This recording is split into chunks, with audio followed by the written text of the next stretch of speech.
Good morning students, myself Gulam Sabbani. I am faculty of NSCHE, Department of Chemistry.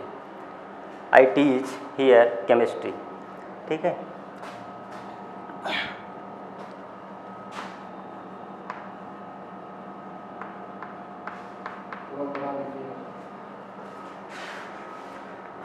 देखो chemistry में BSc first year में, ठीक है ना, बीएससी में केमिस्ट्री को 3 पार्ट में हम पढ़ते हैं, ठीक है ना।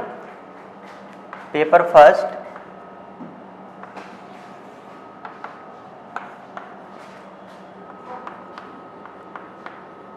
तीन पेपर होंगे इसमें, paper first, paper second and paper third, ठीक है। पेपर फर्स्ट को हम बोलते हैं इनऑर्गेनिक केमिस्ट्री, ठीक है, इनऑर्गेनिक केमिस्ट्री। और पेपर सेकेंड जो है उसको हम कहते हैं ऑर्गेनिक केमिस्ट्री।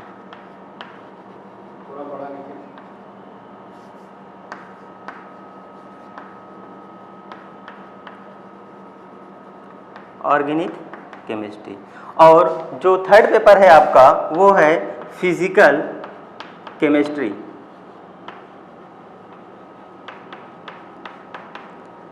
ठीक है। तो हम आपको इनऑर्गेनिक और ऑर्गेनिक केमिस्ट्री पढ़ाएंगे बीएससी फर्स्ट ईयर में, ठीक है। और फिजिकल केमिस्ट्री आपको आयरन सर पढ़ाएंगे, ठीक है। तो सबसे पहले हम पेपर के बारे में जान लेते हैं कि ये पेपर कितने नंबर का होता है, ठीक है। पेपर फर्स्ट जो होता है आपका वो 33 नंबर का होगा, 33 मार्क्स का होगा। पेपर सेकेंड भी आपका होगा 33 मार्क्स का। और जो थर्ड पेपर होता है फिजिकल केमिस्ट्री वो होता है 34 मार्क्स का, ठीक है। और आपका जो प्रैक्टिकल होगा आपका वो होगा 50 मार्क्स का, ठीक है। तो टोटल जो आपका केमिस्ट्री का पेपर होता है वो होता है 150 मार्क्स का, ठीक है। तो हम आपको यहाँ पर इनऑर्गेनिक केमिस्ट्री और ऑर्गेनिक केमिस्ट्री को पढ़ाएंगे, ठीक है। तो सबसे पहले हम सिलेबस के बारे में जान लेते हैं, ठीक है, कि जो इनऑर्गेनिक केमिस्ट्री है, ठीक है, इसका सिलेबस क्या है, ऑर्गेनिक केमिस्ट्री क्या है उसका सिलेबस क्या है, और जो फिजिकल केमिस्ट्री है इसके सिलेबस के बारे में आपको आर्यन सर बताएंगे, ठीक है। तो सबसे पहले हम इनऑर्गेनिक केमिस्ट्री के सिलेबस के बारे में बात करते हैं, ठीक है। हाँ, एक चीज़ और है, ठीक है, जो आपका इनऑर्गेनिक केमिस्ट्री का पेपर होगा वो होगा आपका सब्जेक्टिव, ठीक है। और जो ऑर्गेनिक केमिस्ट्री का पेपर होगा वो आपका ऑब्जेक्टिव होता है, ठीक है। तो सबसे पहले हम इनऑर्गेनिक केमिस्ट्री की बात करते हैं।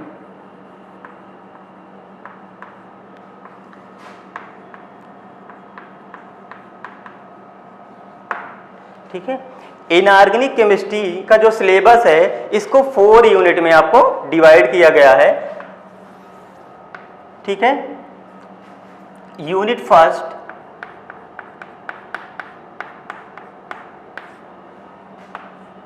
यूनिट सेकेंड,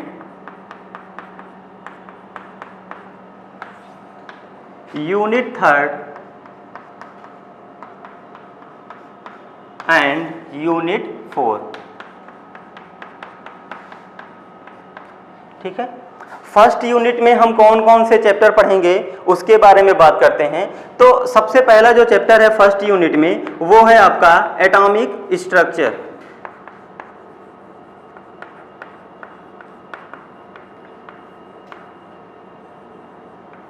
ठीक है।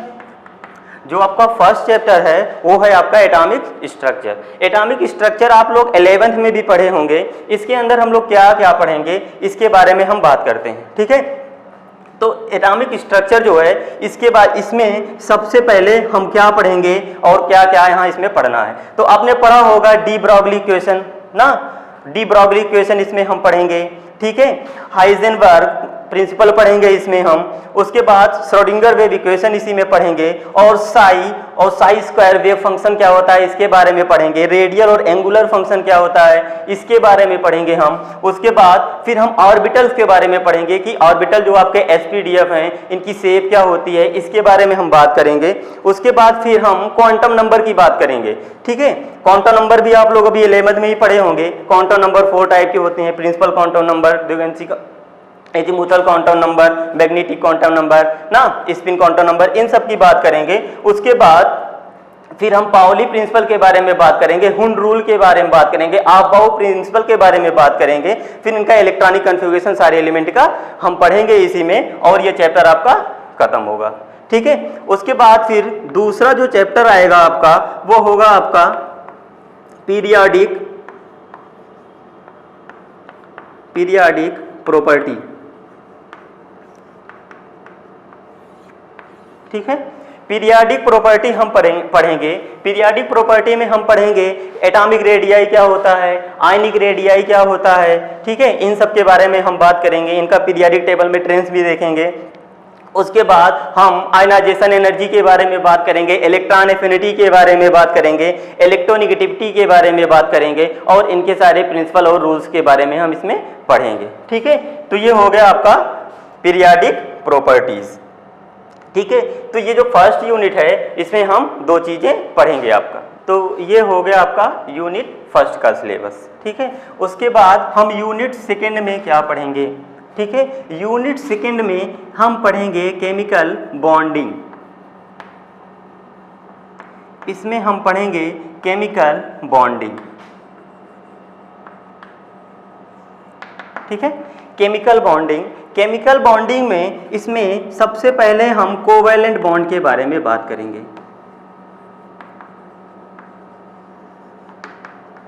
ठीक है, कोवैलेंट बॉन्ड के बारे में बात करेंगे, और इसके अंदर हम लोग सबसे पहले पढ़ेंगे बैलेंस बॉन्ड थ्योरी।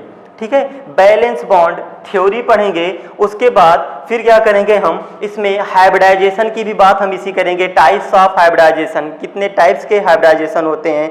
जैसे आपने पढ़ा होगा 11th में sp, sp2, sp3, sp3d1, sp3d2, sp3d3, इन सब के बारे में बात करेंगे, और इनके हम शेप के बारे में बात करेंगे। और जब हम हाइब्रिडाइजेशन पढ़ लेंगे तो एक नया टर्म आता है इसी में, जिसको हम बोलते हैं बेस्पर थ्योरी। आपने पढ़ा होगा 11th में, बहुत ही इंपॉर्टेंट टॉपिक है ये बेस्पर थ्योरी।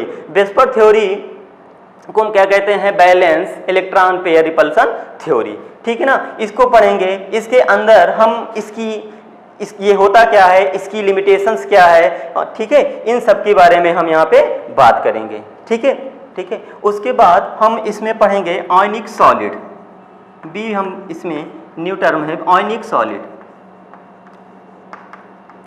आयनिक सॉलिड में हम क्या पढ़ेंगे, आयनिक सॉलिड में हम पढ़ेंगे लैटिस डिफेक्ट क्या होता है, लैटिस एनर्जी क्या होता है। और जब लैटिस एनर्जी से ही हम आगे पढ़ेंगे, एक टर्म होता है बॉर्न-हाइबर साइकिल, बहुत ही इंपॉर्टेंट है ये बॉर्न-हाइबर साइकिल।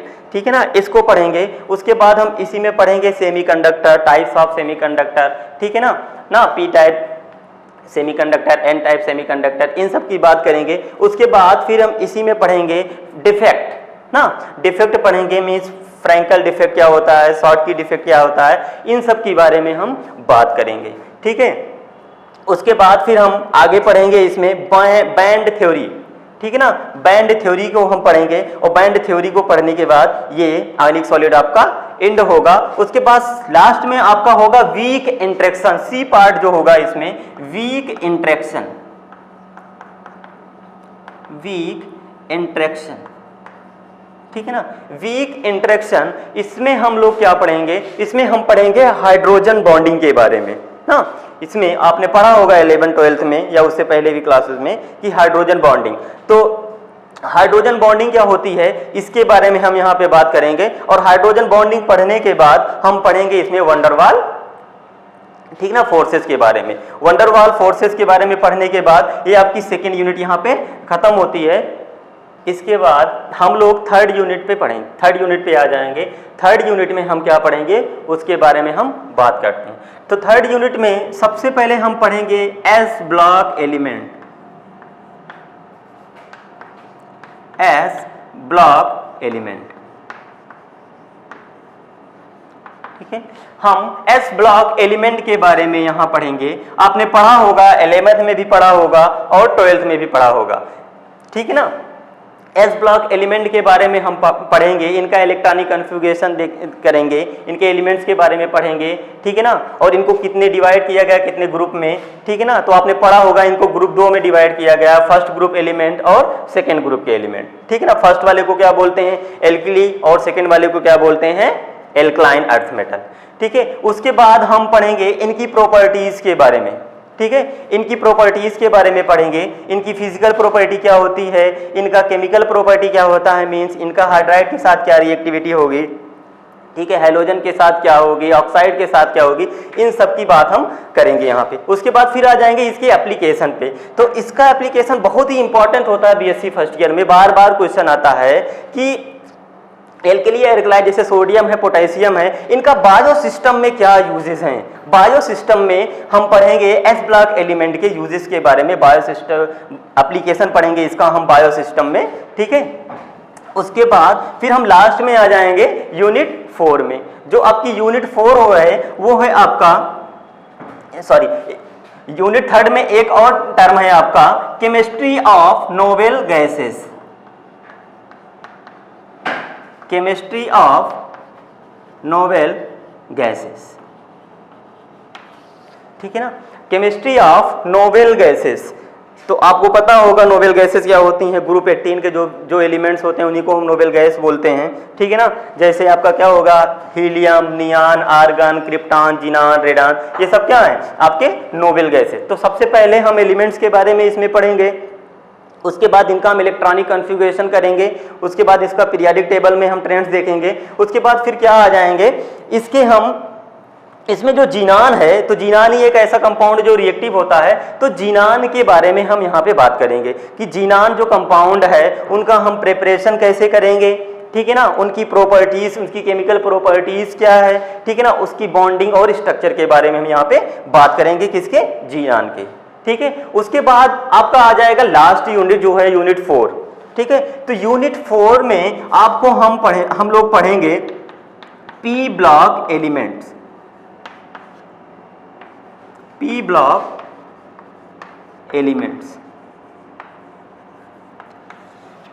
तो पी ब्लॉक एलिमेंट्स भी आप लोग जानते हो ना। तो पी ब्लॉक एलिमेंट्स में हम लोग पढ़ेंगे, इसमें क्या क्या पढ़ना है इसके बारे में बात करते हैं। तो ग्रुप 13 से ग्रुप 17 के बारे में यहाँ पे हम पढ़ें, क्योंकि 18 तो ऑलरेडी यहीं पढ़ लिए हम ना नोबेल गैसेस में। तो क्या बचा, ग्रुप 13 टू ग्रुप 17 के बारे में हम पढ़ेंगे कि कौन कौन से ऐसे एलिमेंट हैं जो ग्रुप 13 में आते हैं, जो ग्रुप 14 में आते हैं, 15 में आते हैं, 16 में आते हैं और 17 में आते हैं। ठीक है, इसके बारे में पढ़ेंगे। उसके बाद हम इनका इलेक्ट्रॉनिक कॉन्फ़िगरेशन करेंगे, हर एक का इलेक्ट्रॉनिक कॉन्फ़िगरेशन के बारे में पढ़ेंगे। फिर इनकी प्रॉपर्टीज के बारे में पढ़ेंगे, इनकी केमिकल प्रॉपर्टीज क्या है, फिजिकल प्रॉपर्टीज क्या है। ठीक है ना, इसके सारे स्ट्रक्चर के बारे में, जो भी कंपाउंड है उनके स्ट्रक्चर के बारे में हम पढ़ेंगे। तो ये हो गया आपका पी ब्लॉक एलिमेंट। उसके बाद कुछ इसमें नए टर्म भी है जो आपको नए मिलेंगे यहाँ पे बीएससी फर्स्ट ईयर में। वो आपका है, आप बोरेन के बारे में पढ़ेंगे यहाँ पे। ठीक है ना, बोरेन क्या होता है। ठीक है ना, बोरेन क्या होता है, डाई बोरेन क्या होता है, या हायर बोरेन क्या होता है, इनके बारे में हम बात करेंगे। उसके बाद और भी इसमें टर्म है जो जिसका नाम है बोराजीन क्या होता है, इसके बारे में बात करेंगे हम। ठीक है ना, कार्बाइड क्या होता है, इसके बारे में बात करेंगे हम यहाँ पे। उसके बाद सिलिकेट्स क्या होता है, सिलिकॉन्स क्या होता है, फुलेरिन्स क्या होता है, इन सब के बारे में यहाँ पे हम पी ब्लॉक एलिमेंट में हम बात करेंगे। और ये आपका इनऑर्गेनिक केमिस्ट्री का इतना ही सिलेबस है। ठीक है, जिसको 4 यूनिट में डिवाइड किया गया है। फर्स्ट यूनिट में आपको क्या पढ़ना है, एटॉमिक स्ट्रक्चर सबसे पहले पढ़ना है। एटॉमिक स्ट्रक्चर के बाद आपको इसमें क्या क्या पढ़ना हमने बात कर लिया। इसी तरह फिर पीरियोडिक प्रॉपर्टी के बारे में पढ़ेंगे। पीरियोडिक प्रॉपर्टी के पढ़ने के बाद यूनिट फर्स्ट आपका खत्म हुआ। उसके बाद आ जाएंगे हम यूनिट सेकेंड में। यूनिट सेकेंड में क्या करेंगे, सबसे पहले हम केमिकल बॉन्डिंग पढ़ेंगे। केमिकल बॉन्डिंग के अंदर हम कोवैलेंट बॉन्ड, इसमें क्या क्या है उसके बारे में बात कर लिए, आयनिक सॉलिड, उसके बाद वीक इंटरेक्शन, इन सब के बारे में पढ़ने के बाद यूनिट सेकेंड हो गई आपकी। यूनिट थर्ड में हम एस ब्लॉक एलिमेंट के बारे में पढ़ेंगे और केमिस्ट्री ऑफ नोबेल गैसेस के बारे में बात करेंगे। और यूनिट 4 जो है आपका, उसमें एक ही चैप्टर है जो है क्या है, पी ब्लॉक एलिमेंट्स। इस तरह आपका पेपर फर्स्ट का सिलेबस खत्म हुआ। ठीक है, अब पेपर फर्स्ट के बारे में हम लोग बात कर लिए, अब हम बात करते हैं पेपर सेकेंड के बारे में। ठीक है, जो आपका पेपर सेकेंड है उसका हम नाम आपको बता भी चुके हैं, उसका क्या नाम है, ऑर्गेनिक केमिस्ट्री।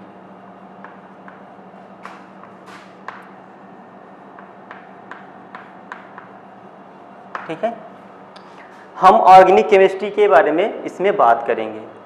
जब आप पढ़ेंगे तो आपको लगेगा हाँ ऑर्गेनिक केमिस्ट्री सीखने में मजा आएगा बढ़िया से। ठीक है, तो ऑर्गेनिक केमिस्ट्री के बारे में सबसे पहले हम बात कर लेते हैं कि ऑर्गेनिक केमिस्ट्री में हमें पढ़ना क्या क्या है। ठीक है, इसका सिलेबस क्या है। ठीक है, तो ऑर्गेनिक केमिस्ट्री को भी हम यहाँ पर 4 यूनिट में डिवाइड किया गया है। ठीक है ना, 4 यूनिट में इसको भी हम लोग पढ़ेंगे। ठीक है, जो है आपका यूनिट फर्स्ट। ठीक है, यूनिट फर्स्ट में हम लोग देखेंगे हमें क्या क्या पढ़ना है। ठीक है, तो यूनिट फर्स्ट में जो हम पहला चैप्टर पढ़ेंगे वो होगा आपका स्ट्रक्चर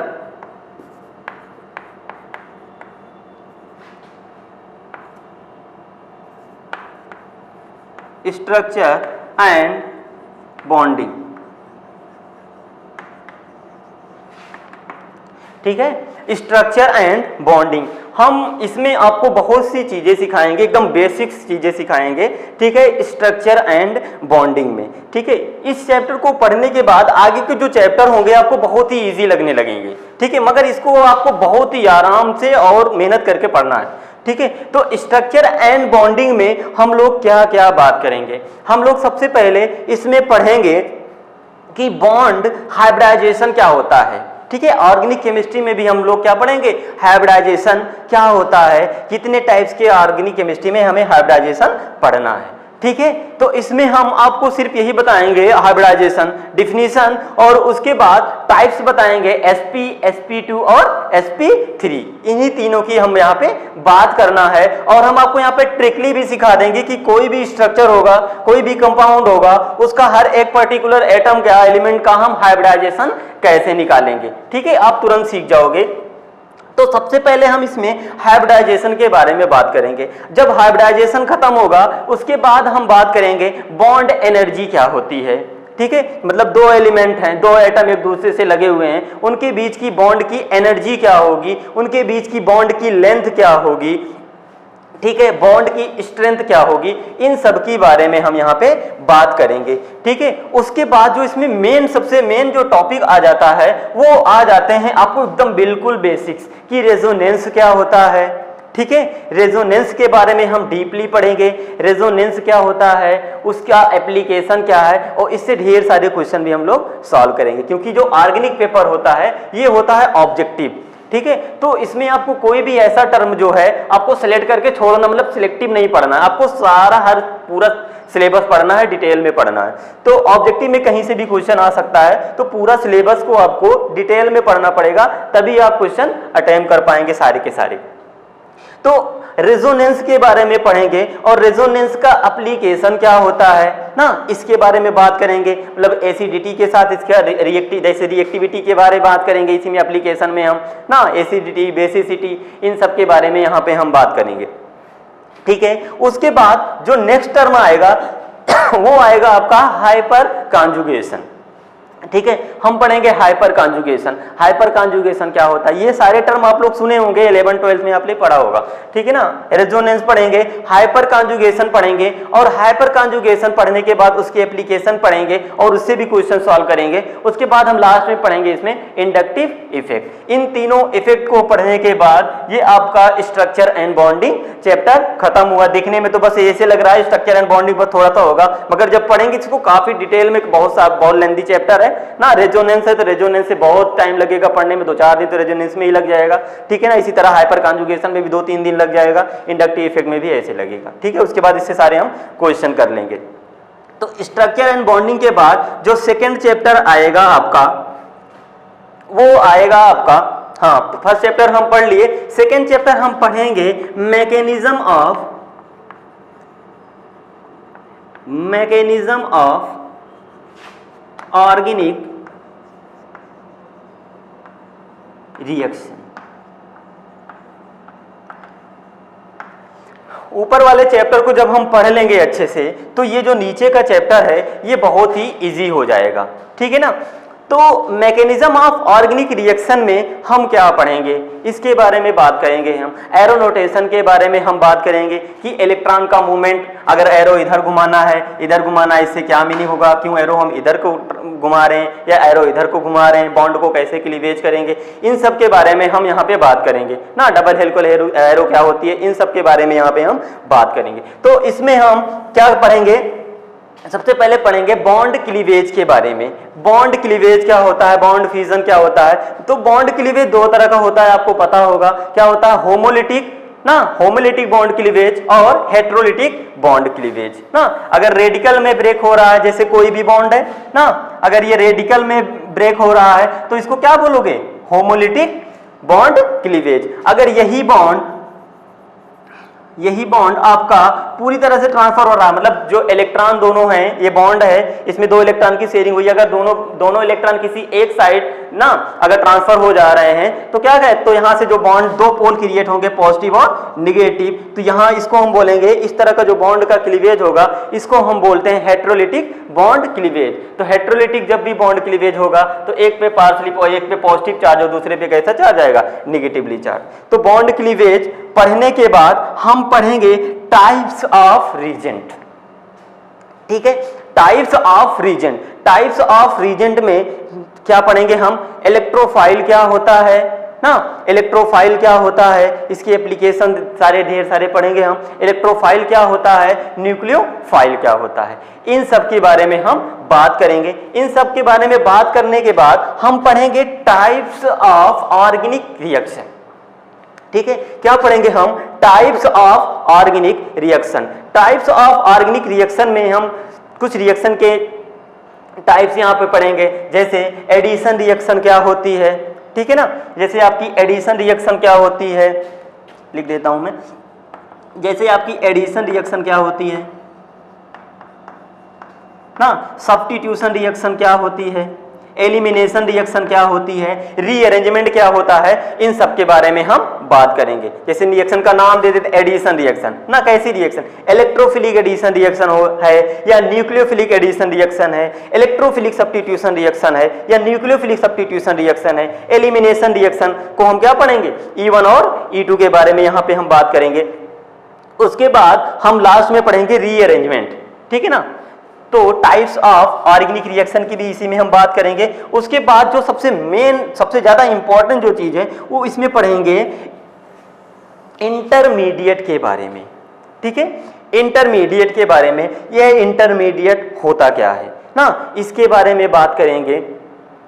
तो इंटरमीडिएट में हम क्या क्या पढ़ेंगे, सबसे पहले हम इसमें इंटरमीडिएट में जो पढ़ें उसके बारे में बात करेंगे। जैसे कार्बीन्स है, नाइट्रीन्स है, कार्बोकेटायन है, कार्ब एनायन है, फ्री रेडिकल है, एलाइड्स है, बेंजाइन है, एराइंस है, इन सब के बारे में हम यहाँ पे बात करेंगे, ठीक है। तो इन सब के बारे में बात करने के बाद कुछ हम यहाँ पे क्वेश्चन भी सॉल्व करेंगे। क्वेश्चन सॉल्व करने के बाद ये आपका मैकेनिज्म ऑफ ऑर्गेनिक रिएक्शन का चैप्टर यहाँ पे खत्म हुआ। उसके बाद इसी में थर्ड चैप्टर जो है उसको हम पढ़ेंगे, वो क्या है, वो आपका है एल्केन्स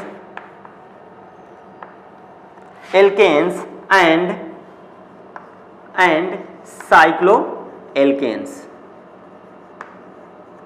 ठीक है ना। एल्केन्स एंड साइक्लो एल्केन्स ना, आपने पढ़ा होगा इसको 11th 12th में ऑर्गेनिक केमिस्ट्री में। एल्केन्स 10th में भी आ जाता है एल्केन्स ना, और साइक्लो एल्केन। सबसे पहले क्या करेंगे, हम इनके नॉमेनक्लेचर के बारे में पढ़ेंगे, आईपीएससी नॉमेनक्लेचर पढ़ेंगे। उसके बाद फिर हम इनका प्रिपरेशन पढ़ेंगे ना, प्रॉपर्टीज पढ़ेंगे। प्रॉपर्टीज में इनकी केमिकल रिएक्शन, बहुत सारी जो भी केमिकल रिएक्शन है सिलेबस में, उसके बारे में हम बात करेंगे। इसी तरह फिर हम क्या करेंगे, साइक्लो एल्केन का भी इसी तरह सबसे पहले हम आईपीएससी नॉमेनक्लेचर करेंगे, ठीक है। उसके बाद इसकी भी हम प्रिपरेशन पढ़ेंगे ना, इसका फॉर्मेशन कैसे करेंगे, इसकी प्रिपरेशन पढ़ेंगे। फिर उसके बाद फिर इसका भी हम क्या पढ़ेंगे, प्रॉपर्टीज के बारे में ना, केमिकल प्रॉपर्टीज, फिजिकल प्रॉपर्टीज के बारे में पढ़ने के बाद ये आपका यूनिट फर्स्ट आपका यहाँ पे एंड हुआ। उसके बाद हम सेकेंड यूनिट की बात, फर्स्ट यूनिट की बात हम कर लिए, अब यहाँ पे हम सेकेंड यूनिट की बात करते हैं। यूनिट सेकेंड,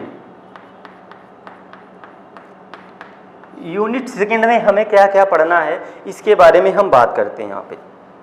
तो जो यूनिट सेकंड है इसमें एक ही चैप्टर है जो है आपका stereo chemistry.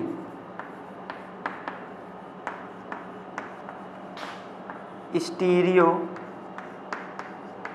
Chemistry of organic compound.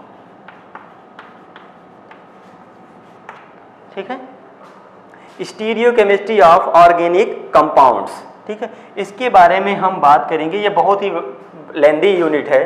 ठीक है, तो स्टीरियो केमिस्ट्री कहने का मतलब स्टीरियो केमिस्ट्री क्या है, जैसे कोई भी मॉलिक्यूल होगा ना, तो उसके बारे में हमें पढ़ना है कि उस पर जो भी बॉन्ड, जो भी एटम या ग्रुप लगे हुए हैं उनकी पोजीशन क्या है, कौन ऊपर लगा है, अबव द प्लेन है, कौन बिलो द प्लेन है, कौन सा प्लेन ऑफ द पेपर है, इन सब के बारे में हम बात करेंगे। तो वही होती है आपकी स्टीरियो केमिस्ट्री। इसमें सबसे पहले हम बात करेंगे इनांसोमर की।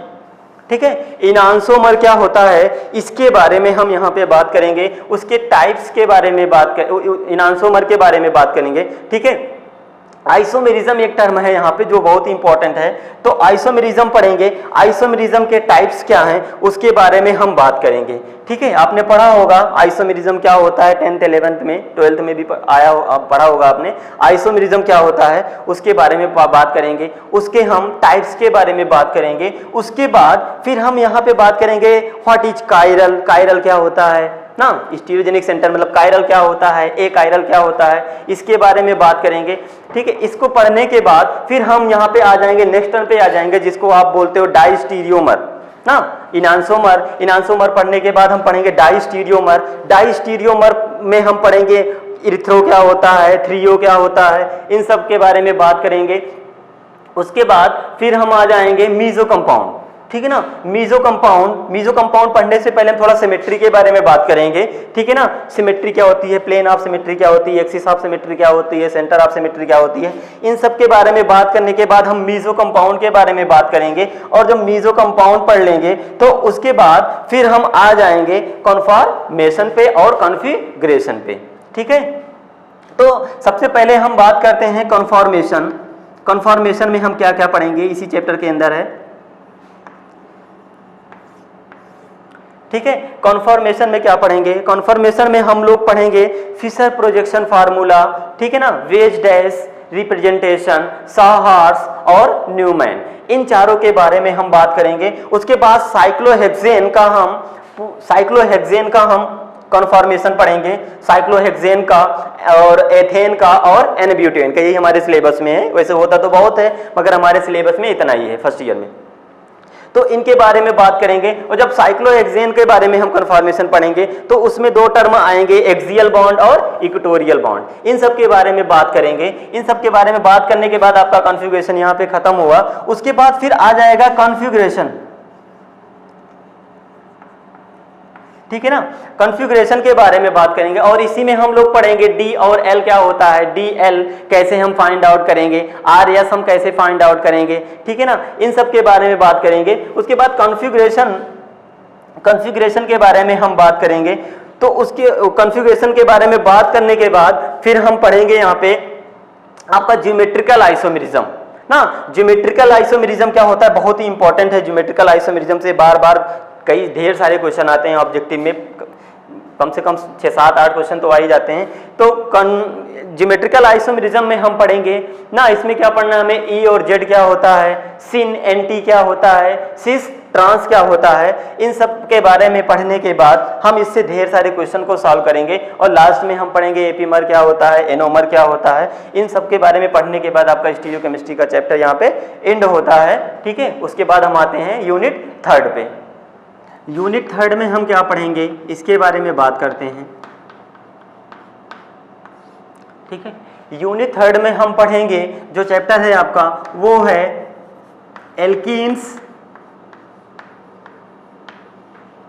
ठीक है, साइक्लोएल्कीन्स,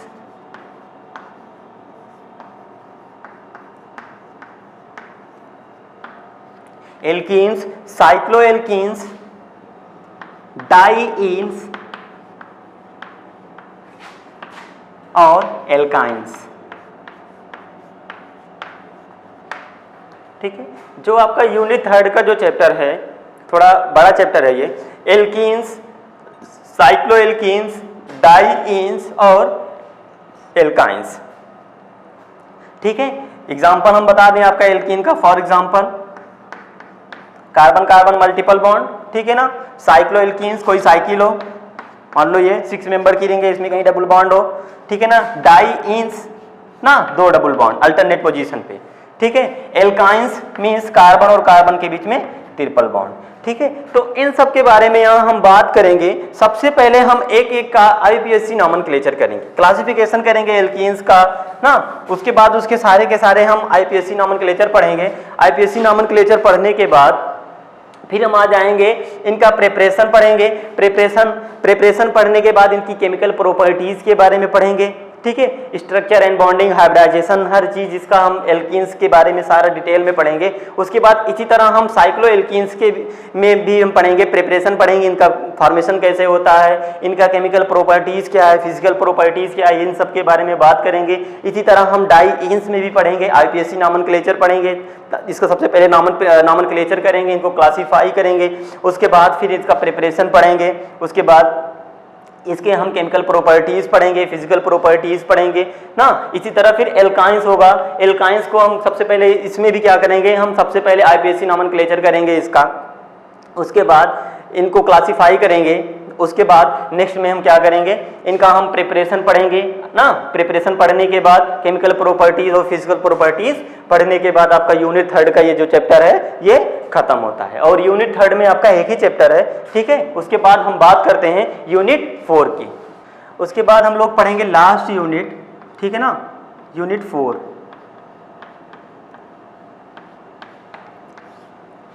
ठीक है। यूनिट 4 में हम क्या पढ़ेंगे उसके बारे में हम आपको बताते हैं। सबसे पहले इसमें हम पढ़ेंगे एरीन्स ना, एरीन्स क्या होती है, और इसी में हम पढ़ेंगे एरीन्स एंड एरोमेटिसिटी।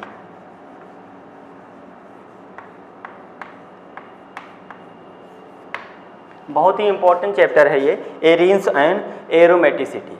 एरीन्स में यहाँ पे हम जो आपके सिलेबस है बेंजीन के बारे में ही ज़्यादा हमें बात करनी है यहाँ पे, ठीक है। सबसे पहले इसका हम नॉमेनक्लेचर के बारे में बात करेंगे, बेंजीन के जो जितने भी डेरिवेटिव्स हैं, ठीक है, उनके नाम नॉमेनक्लेचर हम पढ़ेंगे। उसके बाद फिर हम बेंजीन पे आ जाएंगे, ठीक है।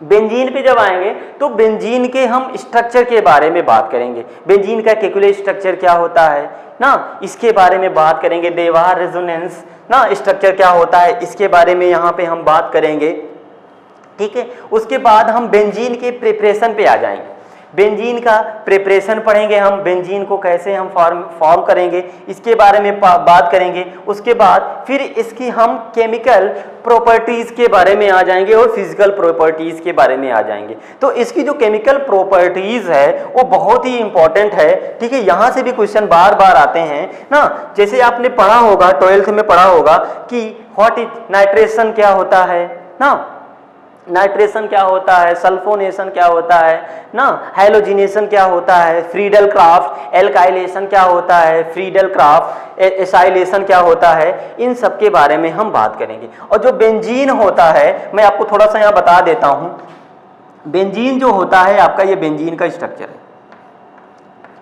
ठीक है। बेंजीन जो होता है वो होता है nucleophilic in nature, electron rich species होता है। तो यहाँ पर इलेक्ट्रॉन रिच स्पीसीज है, तो यहाँ पर जो रिएक्शन पॉसिबल होती है, कहने का मतलब ये न्यूक्लियोफाइल है, तो किसके साथ ये अट्रैक्शन करेगा, इलेक्ट्रोफाइल के साथ ना। केमिस्ट्री में जो अट्रैक्शन होता है वो हमेशा किसके साथ होता है, हमेशा अपोजिट साइन के बीच ना, एक माइनस है अगर दूसरा प्लस है, माइनस का मतलब इलेक्ट्रॉन रिच स्पीसीज और प्लस का मतलब यहाँ पर क्या है, इलेक्ट्रॉन की कमी है। तो माइनस वाला क्या करेगा, इन दोनों के बीच में क्या होगा, अट्रैक्शन, ठीक है। और जब सेम साइन होता है, जैसे मान लो दोनों स्पीसीज के पास माइनस माइनस साइन है, तो इन दोनों के बीच में क्या होगा, रिपल्सन होगा ना। या मान लो दोनों के बीच में प्लस प्लस साइन है, दोनों स्पीसीज के पास प्लस प्लस साइन है, तब भी इनके बीच में क्या होगा, रिपल्सन होगा। और जब रिपल्सन होगा तो एनर्जी बहुत ही ज्यादा हो जाएगी, तो दोनों के बीच में बॉन्डिंग बिल्कुल नहीं होगी। तो अट्रैक्शन कब होता है, जब दोनों अपोजिट साइन हो, तो बेंजीन के पास पाई इलेक्ट्रॉन है ना, इलेक्ट्रॉन डेंसिटी यहाँ पे बहुत ज्यादा है, इलेक्ट्रॉन रिच स्पीसीज है, तो इसको बिहेव एज हम कह सकते हैं न्यूक्लियोफाइल की तरह काम करता है। ठीक है, तो यहां पर न्यूक्लियोफाइल है तो यहां पर क्या अटैक करेगा, मतलब इससे क्या आके यहां पे ऐड होगा, इलेक्ट्रोफाइल। तो बेंजीन जो होता है इसकी जब हम केमिकल प्रॉपर्टीज पढ़ेंगे तो हम कहेंगे बेंजीन जो होता है कौन सी रिएक्शन देता है, इलेक्ट्रोफिलिक सब्स्टिट्यूशन रिएक्शन। सब्स्टिट्यूशन क्यों बोल रहे हैं, एडिशन क्यों नहीं बोल रहे हैं, इसके बारे में हम बात करेंगे, क्योंकि बेंजीन जो एरोमेटिसिटी टर्म आया ना, अभी आगे बात करेंगे कि एरोमेटिक बहुत ही मतलब हाईली एरोमेटिक कंपाउंड होता है, तो एरोमेटिसिटी की वजह से ये इलेक्ट्रोफिलिक सब्स्टिट्यूशन रिएक्शन देता है। ठीक है, तो इसमें हम पढ़ेंगे एरिन्स में बेंजीन की जब हम केमिकल प्रॉपर्टीज पढ़ेंगे तो क्या पढ़ेंगे, electrophilic substitution reaction of benzene. ठीक है, तो electrophilic substitution reaction of benzene के अंदर हम क्या क्या पढ़ेंगे, उसी में हम पढ़ेंगे नाइट्रेशन। सबसे फर्स्ट पॉइंट जो पढ़ेंगे हम, व्हाट इज नाइट्रेशन, नाइट्रेशन कैसे होगा बेंजीन में। उसके बाद सल्फोनेशन पढ़ेंगे ना, नाइट्रेशन में कौन कौन से रिएजेंट हम यूज करते हैं ना। उसके बाद हम सल्फोनेशन में भी हम यही पढ़ेंगे कौन कौन से रिएजेंट यूज करते हैं जो सल्फोनेशन होता है। फिर हम पढ़ेंगे हैलोजिनेशन ना, हैलोजिनेशन में कौन से रिएजेंट हम यूज करते हैं या कौन कौन से कंपाउंड यूज करते हैं ना। इसी तरह Friedel Crafts alkylation, Friedel Crafts acylation, इन सब को पढ़ने के बाद जो आपका एरिन्स है ये आपका खत्म होता है। कहने तो बता दिए खत्म हो गए ना, पढ़ेंगे तो बहुत टाइम लगेगा इसको। ठीक है, उसके बाद फिर लास्ट जो टर्म है आपका आ जाएगा एरोमेटिसिटी ना, बहुत ही इंपॉर्टेंट है एरोमेटिसिटी। एरोमेटिसिटी होता क्या है इसके बारे में हम थोड़ा सा बात करते हैं यहाँ पे, ठीक है ना, बाकी तो क्लास में बात होगी। एरोमेटिसिटी क्या होता है, एरोमेटिसिटी में हम पढ़ेंगे हक्कर रूल के बारे में ना। हक्कर रूल क्या होता है उसको बताते हैं थोड़ा सा। 4n+2 पाई इलेक्ट्रॉन ना, 4n+2 पाई इलेक्ट्रॉन को हम क्या बोलते हैं, हकल रूल। ठीक है ना, हकल रूल के बारे में पढ़ेंगे। हकल रूल की हेल्प से हम एरोमेटिसिटी फाइंड आउट करेंगे। एरोमेटिसिटी का कुछ कंडीशन होती है जो आपको अभी थोड़ा मैं बता देता हूं। एरोमेटिसिटी के लिए क्या होता है कि कंपाउंड, एरोमेटिसिटी उसी कंपाउंड का हम बताते हैं जो साइक्लिक हो।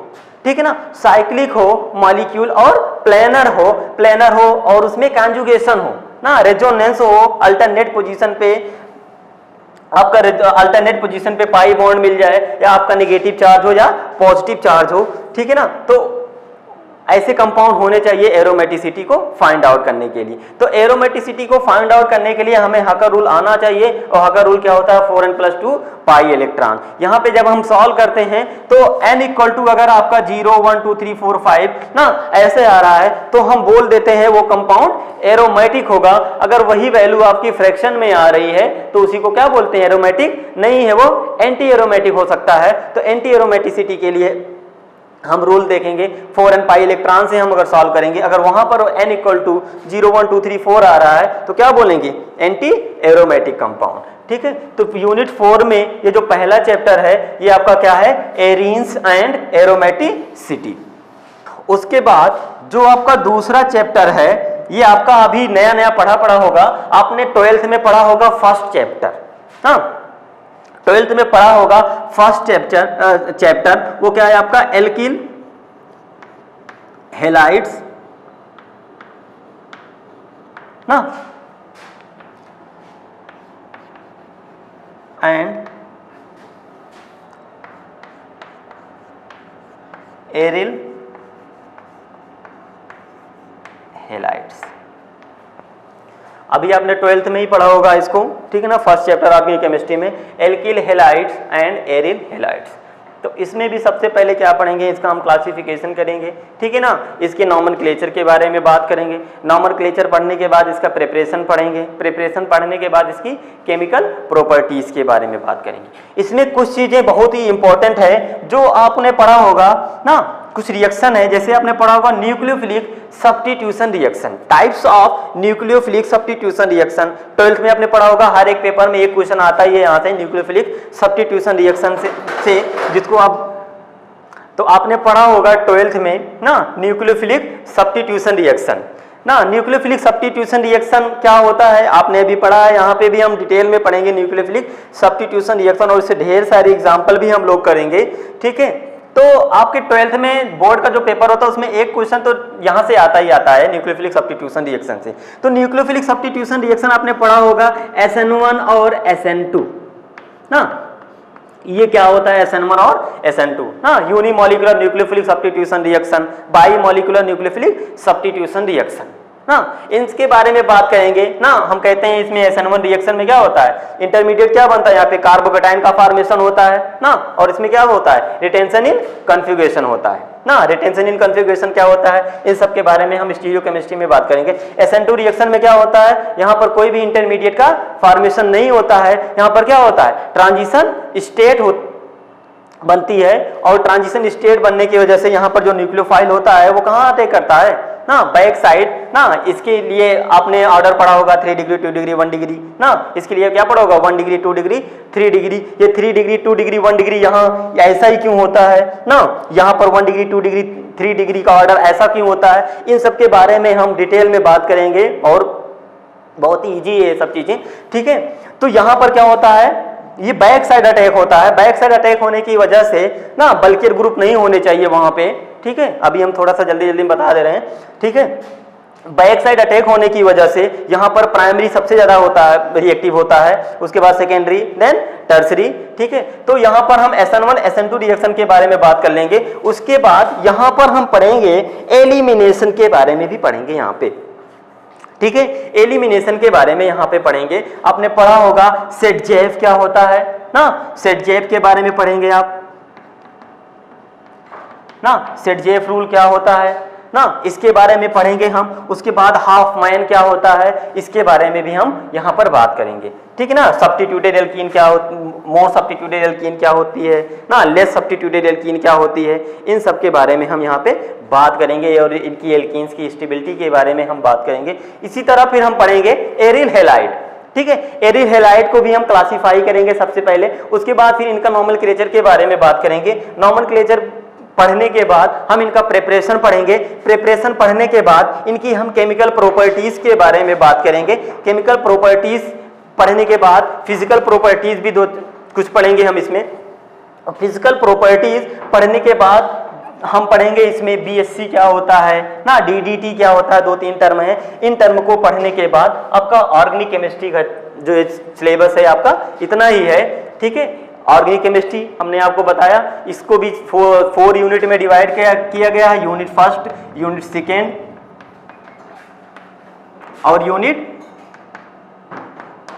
थर्ड और यूनिट 4, 4 यूनिट में इसको डिवाइड किया गया है। यूनिट फर्स्ट में हम क्या पढ़ेंगे, हमने बात कर लिया। यूनिट फर्स्ट में क्या पढ़ेंगे, स्ट्रक्चर एंड बॉन्डिंग, इसके अंदर हमें क्या क्या बात करना है, ठीक है ना, ये हम पढ़ेंगे, बता दिए आपको। उसके बाद मैकेनिज्म ऑफ ऑर्गेनिक रिएक्शन, ठीक है, इसमें क्या क्या पढ़ना है इसके बारे में हम बात कर लिए। उसके बाद एरिन्स ना, एल्केन्स और साइक्लोएल्केन्स, इसमें क्या पढ़ना है इसके बारे में बात कर लिए। जो सेकेंड यूनिट है ना, सेकेंड यूनिट आपकी क्या है, stereochemistry, stereochemistry of organic reaction ना, इसके बारे में हम बात कर लिए। इसमें हमें क्या क्या पढ़ना है। थर्ड यूनिट में हमें क्या क्या पढ़ना है, अभी हमने बात कर लिया, क्या पढ़ना था, एल्कीन्स ना, एल्कीन्स पढ़ना था, साइक्लोएल्कीन्स पढ़ना था, डाइईन्स पढ़ना था और एल्काइंस पढ़ना था। तो इसमें इसके अंदर हमें क्या क्या पढ़ना है इसके बारे में हम बात कर लिए। इसी तरह एरिन्स एंड एरोमेटिसिटी ना, जो यूनिट 4 है इसमें क्या पढ़ेंगे हम, एरिन्स और एरोमेटिसिटी, इसके बारे में बात कर लिए हम। उसके बाद लास्ट में पढ़ेंगे alkyl halide and aryl halides. इन सारे, यही आपका सिलेबस है ऑर्गेनिक केमिस्ट्री पेपर सेकेंड का, ठीक है। Okay, thank you, have a nice day.